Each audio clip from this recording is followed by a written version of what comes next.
Hi guys, வணக்க மக்களே. இது ஆர்ஜே குமரன் 360 நீங்கள் எப்படி எல்லோரும் நிலமாக இருக்கிறீங்களா? நிலமாக இருப்பீங்க இந்த நம்பிக்கையோட.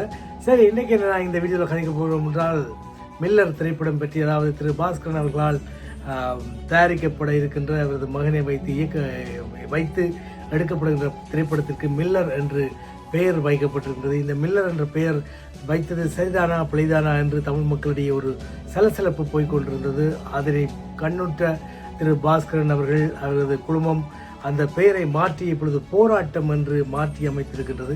என்றாலும் கூட ஏன் இதை முதலே செய்யவில்லை, ஏன் இப்பொழுது செய்கின்றார்கள் என்பதை கூட மக்கள் ஒரு வாராக பேசுகின்றார்கள். அதாவது இவர் முதலே செய்யாமல் இது மக்களிடையே ஒரு கலவரத்தை அல்லது ஒரு கலகத்தை உண்டு பண்ணி அதனூடாக தனது மகன் நடிக்கின்ற திரைப்படத்தை மக்களுக்கு தெரியப்படுத்தி அதன் பின்வாங்குகின்ற ஒரு செயலா என்று கூட குறிப்பிடுகின்றார்கள். ஏனென்றால் வியாபாரியின் நோக்கம் என்று கூட அவர்கள் குறிப்பிடுகின்றார்கள்.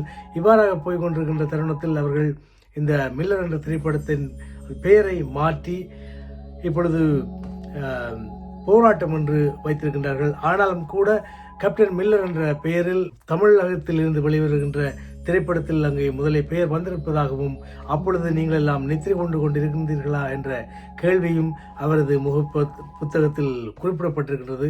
உண்மையான சரியான கேள்விதான். ஆனாலும் கூட தமிழகத்தில் வருகின்ற பொழுது அதை பற்றி சாட்டு செய்யாத மக்கள் ஏன் தமிழீழத்தில் வருகின்ற பொழுது அதை கவனிக்கின்றார்கள், உற்று நோக்குகின்றார்கள் என்பதற்கு காரணங்கள் இருக்கின்றது என்பதையே மக்கள் கூற விளைகின்றார்கள். ஆனாலும் கூட மக்களின் கருத்துக்கு இணங்கி கடைசியாக அவர்கள் பெயரை மாற்றியது ஒரு வகையில் நல்லதுதான். இதை போல சகலத்திலும் தமிழகத்தில் அவர்களுடைய நடவடிக்கைகள் நன்மை பயப்பதாக அமைய வேண்டும் என்பதை மக்களுடைய கருத்து. சரி மக்களே, உங்களுடைய கருத்தை கூறுங்கள். மில்லர் என்ற பெயரை மாற்றியது சரியா, அல்லது அவர்கள் அந்த பெயரிலேயே அந்த படத்தை எடுத்திருக்க வேண்டுமா, அல்லது உங்கள் கருத்து என்ன என்பதை பதிவிடுங்கள்.